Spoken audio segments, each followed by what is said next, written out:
We broke down Julian Edelman's Week 1 performance. Now it's time to talk about the other two receivers who got more snaps than him in Week 1 ahead of the Week 2 matchup with the Seahawks.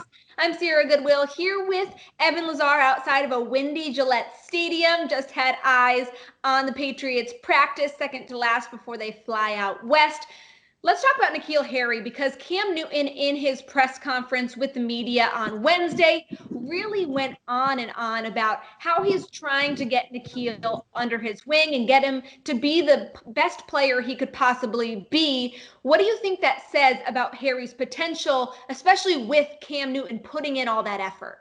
Well, I think it's great to see, and it's certainly in stark contrast to what we saw with Tom Brady here last year with NKeal Harry. I don't think Tom Brady ever kind of came out and defended NKeal Harry quite as much as Cam did yesterday after what was a fumble that rightfully so was a mistake that can't happen. So I think it was great to see the quarterback, the leadership from Cam Newton there, go out and say, hey, this guy is doing all the right things. We have seen improvements. We have seen him growing and maturing. And I think the one thing that Cam sort of related to NKeal with is that Cam was obviously a number 1 overall pick, not as high as for NKeal, but he was a first round pick, and Cam understands the pressures of being a first round pick and what that means for what you know everybody on the outside is expecting of you from your career and of your even early on in your career in your second season. So I think Cam understands where NKeal is walking right now and realizes that he has made improvements. He has shown some things in that game on Sunday, contested catches, as Cam pointed out, some opportunities to run after the catch as well, created by Josh McDaniels. And there's little baby steps, like I've been saying,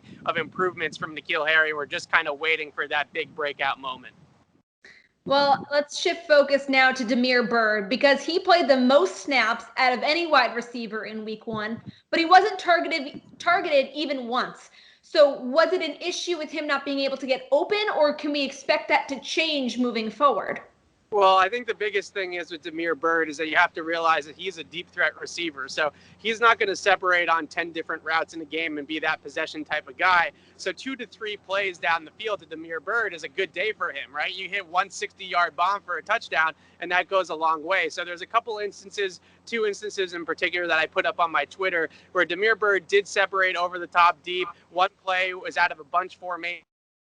Julian Edelman got doubled by the safety over the top, and it left Damiere Byrd on a post route with no inside help for the corner. And he really did win over the top and was wide open. But unfortunately, there was that wacky play where Cam kind of slipped in the pocket and he fell down. So one of those instances where, the quarterback wasn't able to deliver the throw, but I'm sure that Cam and Damiere Byrd both realized, or Damiere Byrd, excuse me, I keep saying it wrong, both realized that we can come back to that one and dial it up again in the future and hopefully hit it for a touchdown. So those types of plays that you see out there, that not necessarily the receiver's fault, right? The protection breaks down, the quarterback doesn't see him, whatever the case may be. A couple of instances there for Damiere Byrd, and I think they'll come back to him here on Sunday against the Seahawks.